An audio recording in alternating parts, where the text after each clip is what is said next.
Que te chamen fea, plana, parva ou marica tamén é acoso. Iso sábeno ben no Colexio das Filipenses de Vilagarcía. No centro puxeron en marcha un certame no que varios grupos de alumnos de terceiro da ESO crearon uns vídeos cos que demostran que o insulto tamén é un xeito de violencia. O que queríamos transmitir con ese vídeo é que os estereotipos, como que ela, por exemplo, tiña bruta, outra tiña rubia de bote, pois esos son estereotipos que creas ou non tamén son violencia. É unha mensaxe que está un pouco olvidada, o de adolescencia, pois queríamos transmitir que sigue presente na vida dos adolescentes. No concurso participaron 7 grupos de rapaces. O proxecto gañador está composto por 6 mozas que se encargaron de gravar e montar o vídeo. Explícannos que a súa proposta fala do bullying no mundo, pretendendo tamén achegar este tipo de acoso á súa realidade máis próxima. Sempre que vemos vídeos sobre a violencia ou o bullying, nunca foi contada desde o noso punto de vista.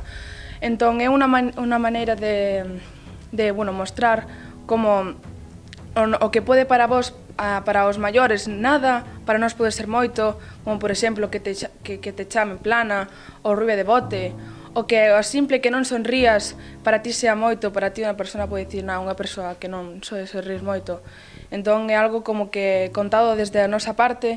A iniciativa xurdiu para conmemorar o Día da Infancia. O vídeo gañador acabou chamando a atención de UNICEF, que se puxo en contacto co centro escolar para felicitalo. A grabación mesmo foi compartida na web do organismo da ONU. A cousa foi que utilizamos #endviolence como nexo conector entre todos os vídeos. Todos nos spots sempre tiñan que empezar ou acabar con endviolence.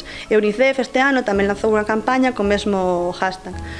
Entón, eu supoño que por aí chegaron ao vídeo e contactaron con nós e, dixéronnos que ponían que na web publicarían o vídeo para facer un pouco campaña. E sei que nisto do bullying non se libran nin nenos nin nenas. As faltas de respecto están sexualizadas, pero os acosadores atacan por igual a ambos sexos.